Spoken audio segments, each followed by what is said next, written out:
Bonjour, chers frères et sœurs. Bonne, heureuse année 2025 à tous et à toutes. Et bon dimanche de l'Épiphanie.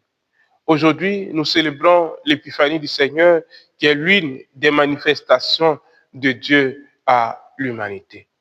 L'Évangile relate le voyage des mages de l'Orient à Jérusalem, de Jérusalem à Bethléem, pour adorer l'enfant Jésus qui vient de naître. Les mages se mettent en route après avoir aperçu dans le ciel une étoile particulière qui le met en mouvement vers Jérusalem. En découvrant Jésus avec sa mère et son père, Joseph et Marie, les mages offrent des présents qui sont propres à leur culture, qui sont propres à leur peuple.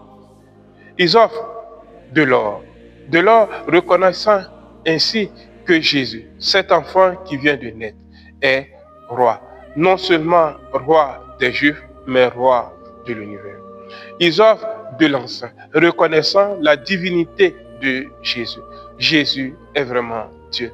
Ils offrent de la myrrhe qui sert à embaumer les corps, reconnaissant ainsi que Jésus est vraiment un homme et qu'il est appelé à mourir. Par les dons, les présents des mages se révèle toute l'histoire de cet enfant, toute l'histoire de Jésus dans notre monde. Et comme chrétiens, nous sommes invités à imiter les mages. Que pouvons-nous retenir pour notre vie de chrétien?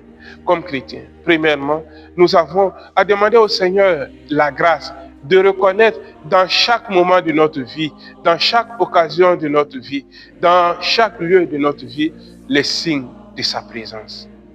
Deuxièmement, nous sommes invités à être des étoiles qui guident les autres vers Dieu, des étoiles qui montrent le chemin vers Dieu. Nous devons émerveiller notre lieu de vie, non en faisant des choses extraordinaires, mais dans les petites choses de notre quotidien, montrer les marques de la présence de Dieu. Nous sommes aussi invités à offrir notre vie, à offrir quelque chose à Dieu. Que pouvons-nous offrir? Nous pouvons offrir beaucoup de choses, mais ce qui compte pour Dieu, c'est que nous puissions lui offrir notre vie, tous les aspects de notre vie. Quelque chose qui nous coûte, non pas quelque chose qui est extérieur à nous, mais ce qui fait la particularité de chacun de nous. Nous ne regardons pas ce que les autres offrent pour offrir, nous regardons ce que nous sommes, notre relation avec Dieu pour offrir. Et ce que le Seigneur attend réellement que nous puissions lui offrir, c'est notre vie. Tous les aspects de notre vie. Que cette fête de l'Épiphanie nous aide à être des chrétiens qui émerveillent les autres, qui émerveillent le monde, qui soient lumière pour le monde, qui soient étoile pour les autres. Que cette fête de l'Épiphanie nous aide réellement à nous approcher de Dieu en offrant ce que nous avons de meilleur dans notre vie, ce que nous avons de meilleur en nous. Que Dieu vous bénisse et bon dimanche.